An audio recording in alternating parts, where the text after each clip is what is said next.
জম্মু কাশ্মীরে পৌঁছে গেছেন সেনা প্রধান জেনারেল উপেন্দ্র দ্বিবেদী। আপনাদেরকে আরো একবার জানিয়ে রাখি, আজই তা যাওয়ার কথা ছিল। ঘটনার পরেই আমরা দেখেছিলাম স্বরাষ্ট্রমন্ত্রী অমিত শাহ তিনি পৌঁছে গিয়েছিলেন, আর আজ জম্মু কাশ্মীরে পৌঁছে গেলেন সেনা প্রধান উপেন্দ্র দ্বিবেদী। নিয়ন্ত্রণ রেখার নিরাপত্তা নিয়ে সেনা কমান্ডারদের সঙ্গে বৈঠক করবেন তিনি। যাবেন পেহেলগাঁওয়ের বৈশরণ উপত্যকাতেও। পেহেলগাঁওয়ের এই ঘটনার পরে কিন্তু একেবারে স্তব্ধ পুরো গোটা দেশ। আর এবার উপেন্দ্র দ্বিবেদী তিনি পৌঁছে গেছেন জম্মু কাশ্মীরে। এর আগে আমরা দেখেছিলাম ঘটনার পরেই পৌঁছে গিয়েছিলেন স্বরাষ্ট্রমন্ত্রী অমিত শাহ। নিয়ন্ত্রণ রেখা নিরাপত্তা নিয়ে সেনা কমান্ডারদের সঙ্গে বৈঠক করবেন তিনি। যাবেন পেহেলগাঁওয়ের বৈশরণ উপত্যকাতেও।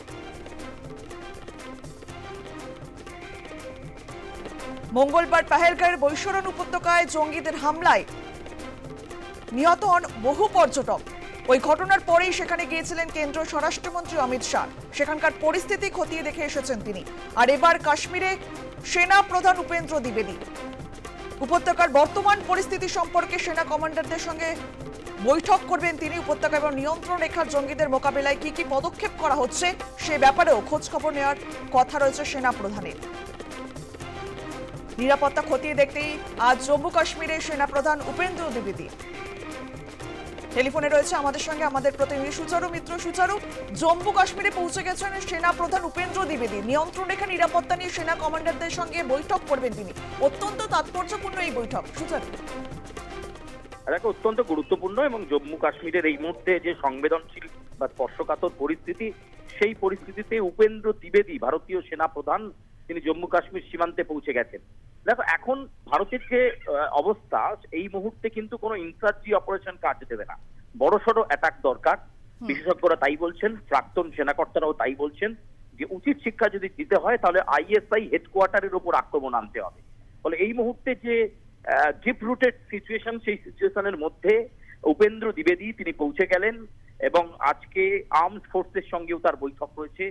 এছাড়াও লাইন অফ কন্ট্রোল, সেই লাইন অফ কন্ট্রোলের বিভিন্ন বিষয় নিয়ে তার গুরুত্বপূর্ণ বেশ কয়েকটি পর্যায়ে বৈঠক রয়েছে। উপেন্দ্র দ্বিবেদীর এই সফর এটা অন্তত জানান দিচ্ছে যে আগামী 48 ঘন্টার মধ্যে বড় কোনো অপারেশন স্পটে যেতে চলেছে ভারতীয় সেনাবাহিনী। কিন্তু আবার বলবো, বারবার প্রাক্তন সেনাকর্তারা তারা যেটা বারবার বলছেন যে ওই সার্জিক্যাল স্ট্রাইক বা এয়ার স্ট্রাইক করে আর কোনো লাভ নেই। পাকিস্তানকে উচিত শিক্ষা দিতে গেলে একেবারে আইএসআই হেডকোয়ার্টারকে ঠুকে দিতে হবে, তাহলেই জঙ্গিদের তৈরির যে কারখানা সেটা একেবারে ধ্বংস হয়ে যাবে। ফলে আইএসআই হেডকোয়ার্টারকে যদি ধ্বংস করতে হয়, পাকিস্তানের যে সীমানা প্রান্ত সেখান থেকে অনেকটাই ঢুকতে হবে। ফলে সেই কাজটা পদাতিক বাহিনী করবে নাকি এয়ার ফোর্সেস করবে, বা একটা সিকিউরিটি ব্যাপারও তো রয়েছে। ফলে গোটা বিষয়টা সামনে আনা হচ্ছে না। কিন্তু আবার আমি তোমাকে মনে করাতে চাইবো এবং আশপাশের দর্শকদেরকে মনে করাতে চাইবো, গতকাল প্রধানমন্ত্রীর যে ভাষণে তিনি বললেন যে জঙ্গিদের এমন শাস্তি দেওয়া হবে তাদের কল্পনার বাইরে, এমন শাস্তি অপেক্ষা করছে এবং জঙ্গি দমনে খুব দ্রুত কড়া সিদ্ধান্ত নেবে ভারত। এই দুটো স্টেটমেন্ট, প্রধানমন্ত্রী নরেন্দ্র মোদীর এই দুটো স্টেটমেন্ট অত্যন্ত গুরুত্বপূর্ণ হবে অঙ্কিতা। এবং এক্ষেত্রে উপেন্দ্র দ্বিবেদী তার পৌঁছে যাওয়া এবং সেখানে আর্মড ফোর্সের সঙ্গে দফায় দফায় বৈঠক করা, জম্মু কাশ্মীরের লাইন অফ কন্ট্রোলকে স্ট্রং করা, যাতে কোনো রিটালিয়েট সিচুয়েশন যদি আসে, অর্থাৎ পাকিস্তানকে আক্রমণ করার পর যদি পাল্টা কোনো আক্রমণ আসে, সেখানে কিভাবে ভারতীয় সেনাবাহিনী সামাল দেবে বর্ডার জোনগুলোতে, সেই বিষয়গুলোকে নিয়ে আলোচনা হচ্ছে। এবং নিশ্চয়ই একটা কিছু বড় পদক্ষেপ ভারতীয় সেনাবাহিনীর পক্ষ থেকে উঠে আসবে, কারণ প্রধানমন্ত্রী পুরোটাই সেনার ওপর ছেড়েছেন। ফলে সেনাপ্রধান উপেন্দ্র দ্বিবেদী এই মুহূর্তে জম্মু কাশ্মীরে অবস্থান করছেন এবং আজকে তার 3 থেকে 4টি গুরুত্বপূর্ণ বৈঠক রয়েছে লাইন অফ কন্ট্রোল নিয়ে, কথাই আমরা জানতে পারছি। একদম নজর রাখো। ধন্যবাদ তোমায়। প্রধানমন্ত্রী নরেন্দ্র মোদী হুঁশিয়ারির পর হুঁশিয়ারি দিয়েছিলেন প্রতিরক্ষা মন্ত্রী রাজনাথ সিংহ। আর সেই আবহে উপত্যকায় পৌঁছে গেলেন সেনা প্রধান উপেন্দ্র দ্বিবেদী।